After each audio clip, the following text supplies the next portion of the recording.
Hello and welcome to UOW Update for O Week Spring Session 2010. I'm Jordan. Well, it's back to business for students, and everyone at UOWTV hopes the break was relaxing and recharging. While many of us have had the time off, the university has been in anything but holiday mode. The Minister for Environment Protection, Heritage and the Arts, Peter Garrett, has launched a new research centre. The Australian Centre for Cultural Environmental Research is first for the university and the country. Whether it's climate change, whether it's natural resource management, whether it's coastal issues, whether it's about land degradation or whether it's about recycling, Australians have got a great appetite to do the right thing by the environment, but we need better information and better knowledge to guide our actions, and so do governments in terms of building policy. The Australian Centre for Cultural Environmental Research are first for the university and the country. It's always surprising with hindsight to realise that these issues of a cultural and personal nature haven't been researched, and the decisions that are being made in the environment and on technical grounds need to be complemented with the cultural and social impacts, and this centre will do that. The Centre's Director, Professor Leslie Head, looking to a proactive future. I hope that we will provide national and in fact international leadership on the issues surrounding cultural approaches to environmental research. A lot of the scientific research has shown that we now well understand the environmental problems from a scientific perspective, not completely, but we well understand them. And what we need is to try and work out how to shift society to a more sustainable basis. And so to do that, we need investment in cultural dimensions of environmental research, and that's what I think we're here to contribute. Marine sciences have also taken centre stage at the university. The 47th Annual Australian Marine Sciences Association Conference attracting experts from across the country. The conference is an annual event. It brings together scientists from all over Australia, and usually a smattering of scientists from, not just scientists I might add, also managers and to some extent senior bureaucrats in government to discuss topical marine issues.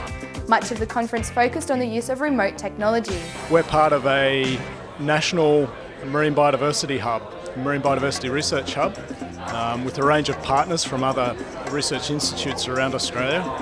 The key purpose of attending here is to present some of the results of the Marine Biodiversity Hub in terms of how we've employed new technologies to be able to remotely identify characteristics of the seabed in terms of its biodiversity, and also how we can employ that data and information into models that predict biodiversity outside areas where we've actually sampled. Long-serving University Vice-Chancellor Professor Gerard Sutton has spoken to UOWTV about his anticipated departure. Now, not maybe common knowledge, but certainly the Council has instituted a recruitment for my replacement. That won't occur until the end of next year, so 31st of December 2011, then I leave the University of Wollongong stage as Vice-Chancellor. But, you know, my heart and my mind will be there forever. Professor Sutton, however, getting on with the job at hand. Oh yeah, confident with the second half of the year and confident with next year. I mean, we have an election both at the state and federal level.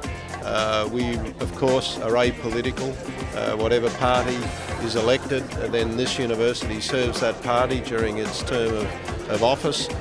Going into an election, we present ideas to both sides of politics. That's how it should be. Students are the focus of a renewed driver safety campaign. The successful Arrive Alive initiative taking a new look.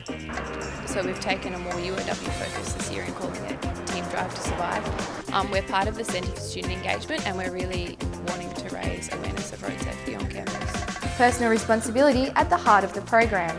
The main message we want to do is get them to stop and think about when they get in the car in the morning or when they get in the car leaving university, what are the risks, can they be doing to reduce those risks, and really we want to start by raising awareness, get them even thinking about those issues, because I know I'm in that age bracket and I rarely stop and think when I get in my car in the morning that I might have an accident or something. It's like uni, it's just autopilot for me.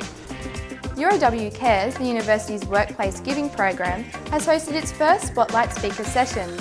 Sally Stevenson expanding on how the Indigo Foundation is helping to build schools and educate children in Afghanistan. We've been working in Afghanistan now for almost 7 years, and we support a network of schools in central Afghanistan, which is one of the more remote and marginalised areas in the country. We support the school to build school buildings, to buy new textbooks and to provide quality teachers, not just to the boys but to the girls. And since the last 2 years, we've also supported a Students' Association in Kabul where these students are now attending university. The Indigo Foundation is just one organisation uni staff can donate to under the UOW Cares program. It's a program set up for staff to be able to give money on a regular basis to 10 selected charities through their fortnightly pay. So there's 10 charities that are as part of UOW Cares, and we've got a range of charities from Cancer Council to Oxfam to Indigo Foundation. We've got local charities including the School for Children with Autism and Parameadows. See the website for more information about the program and upcoming Spotlight Speaker sessions. The uni's Shoalhaven campus has again played host to the annual Careers Expo. Hundreds of students taking the opportunity to explore the many employment, training and higher education options available to them in the Shoalhaven. The aim of the Careers Expo is to make sure that local students know about local options as well as being aware of the wider range of options for students in New South Wales. The expo clearly making an impression. It's pretty cool, like you can always just come for the freebies and everything, otherwise you can come for the experience, and you can actually ask and find out what to do after Year 10 or later on if you've left school already. It's O Week, and that means there's plenty of opportunities to have a good time. The Centre for Student Engagement putting together a lineup of talent and shows with something for everyone. On O Day, on the 20th, it's actually a festival from 12 o'clock to 3 o'clock, and we'll have mini massages, we'll have a magician and some balloon and some characters and all sorts of activities to get involved with. There'll be tents and clubs and societies and just a lot of activity and a lot of welcoming the international students to get involved in the things on and off campus. Monday's bush dance, a highlight of the program. It starts at 6 o'clock, runs through to 9 o'clock, and it's just a free event. It's a family-friendly, non-alcohol event, which will have dinner provided, and you can come along and have a dance. There's instructors and there's an interactive music section, so people can come and play some musical instruments and get to taste some real Aussie damper. Go to the uni website for more information. And finally, if you have a story you think needs covering, be it research, awards, activities, or just some must-know info, drop us a line at UOWTV. And that is UOW Update for O Week Spring Session. I'm Jordan Tredinnick. From all of us here at UOWTV, have a great O Week and congratulations to all the graduates.